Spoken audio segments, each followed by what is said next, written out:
Sometimes we hold on longer than we really need to. It's time to let it go. It's time to let that person go. It's time to let the job go. It's time to let the situation go. It's time to move on.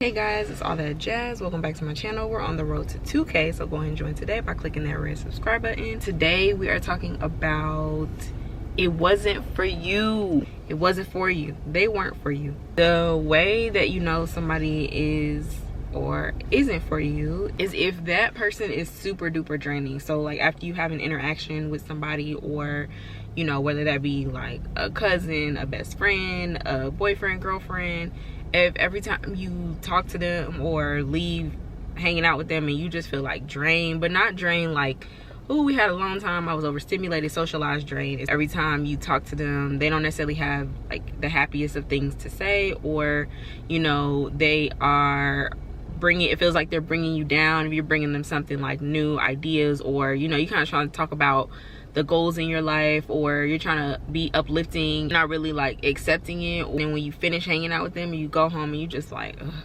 life feels so sucky. Now when I say person isn't for you, that doesn't mean like just cut people off and just like ghost them. That's not necessarily what I'm saying.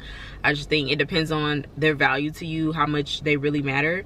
If it's a big deal, something you can feel comfortable having a conversation with them about. Sometimes it's hard to have these conversations with people because that's just who they seem to be. All need that reminder of like, hey, yeah, you giving Debbie Downers. Like my husband will definitely tell me like, yeah, you're giving Debbie Downer vibes, you gotta chill.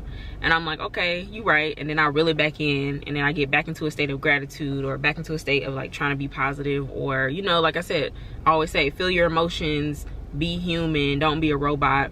But if it's something that is you're constantly doing, or someone else is constantly doing, I feel like that prompts for a conversation that hopefully you feel comfortable having with that person. Sometimes we hold on longer than we really need to. It's time to let it go. It's time to let that person go. It's time to let the job go. It's time to let the situation go. It's time to move on. And we get a million signs, like y'all, you know, you might pray depending on if you're religious or not, but you might pray to God and be like, you know, if this person not for me, that's a dangerous prayer. Now you already know, this person not for me, he'll send you a bunch of signs and you still hanging on. But why are you hanging on? Why?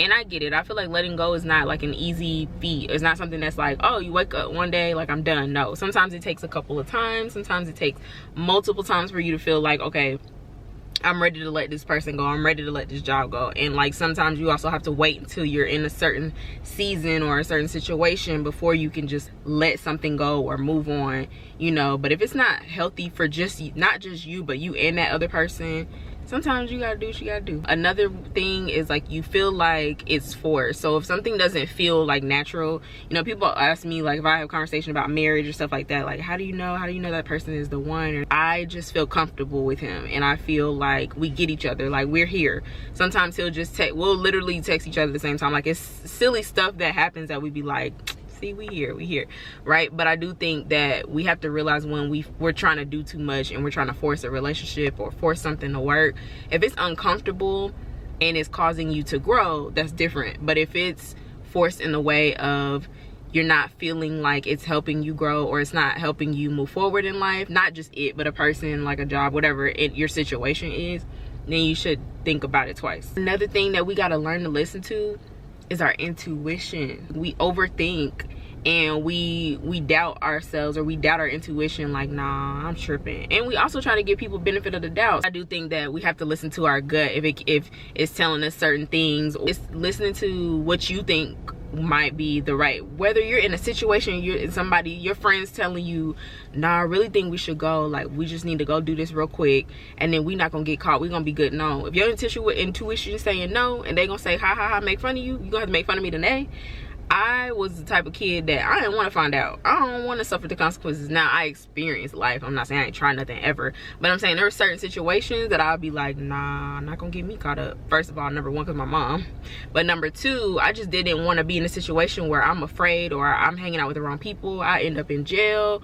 Like I said, I had my fair share of having fun, experiencing life, all that good stuff, but I knew for a fact that certain things was just off limits for me, and I can't think of anything specifically right now, but certain things it was just like, no, I'm not gonna try it, I'm not interested, and I don't care that you think I didn't try it. You go tell everybody, but wasn't about to be me. Ended up in the jail cell. No ma'am. The point is, go with your gut feeling, go with your intuition, and if you feel like this person does not have your best interest at heart, or you feel like you're being set up, I feel like there's times where we lower our standards and we change what we might really believe, or you know, kind of be like, well, maybe this one time. But once you know what you're looking for, especially in a relationship, but also in a job, or you know, where you want to live, or the type of company that you keep, then it's easier to know who's going to be in your circle, who you don't mind knowing your business, and who you feel like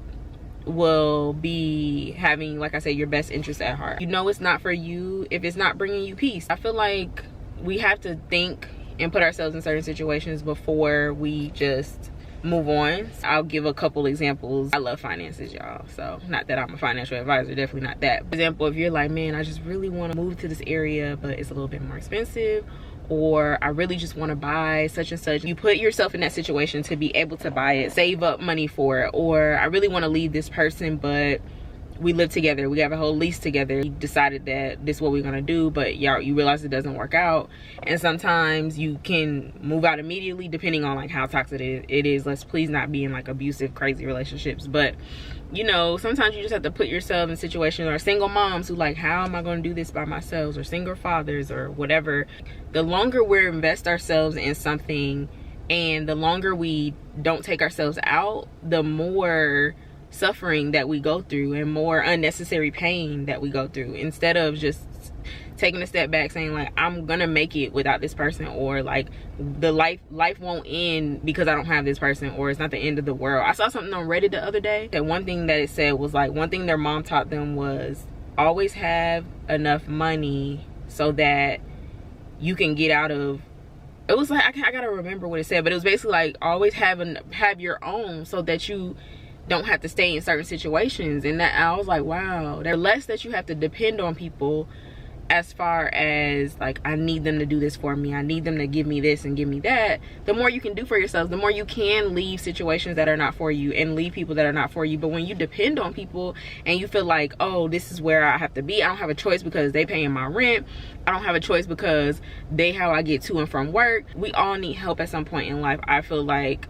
it's okay to ask for help. I'm the queen of help. Like, if I need help with something, I'm raising my hand, or I'm going to the person who I think has the resources, or somebody that I might know, to be like, hey, you know somebody that can do this? You know, y'all ever get like, looking for a job or an interview, or in a relationship, and it's just like, it just didn't work out? But I always look at that as a blessing in disguise, because that just means like, it just wasn't for you. That person wasn't for you. You aren't supposed to be with this person, or you weren't supposed to get that job. Anytime, even from my days when I used to work at PetSmart back in 2016, 2015, I can't believe it's really been almost 10 whole years. I would be interviewing for certain jobs, trying to leave there before I moved on to my next job, and I kept looking at myself like, to change it from feeling like rejection, just not for me, it's not for me. I'm not saying it was easy and I was like, oh, whatever, everybody wants to be rejected, right? But I had to keep remembering, it's not for you. When things don't work out, when people don't work out, it's not for you. I even look back at my old relationships, like, man, you see where people are now. I ain't had the best taste back then.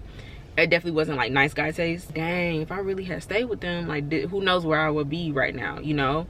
And I'm not saying that I didn't have any good relationships, or that all of my exes are like that, but I do think that looking back, I'm like, man, if it had worked out in my favor, me being like, I just really want him to talk to me, and us date, and us go here and do this and do that, like, who knows where I would be in life, like lingering after the wrong man, or after the wrong job. And it takes us some time in life to get to where we want to be. Sometimes you in a season for a reason, and it's just not your time for certain things. Also, if you feel like you're in competition with somebody, if it's for you, it's for you. Nobody can take that away. The moral of this whole conversation is, if it's not for you, you're gonna be all right. Anyway, if you found this video helpful, make sure you comment, subscribe, and like, and I'll see you in my next one. Bye.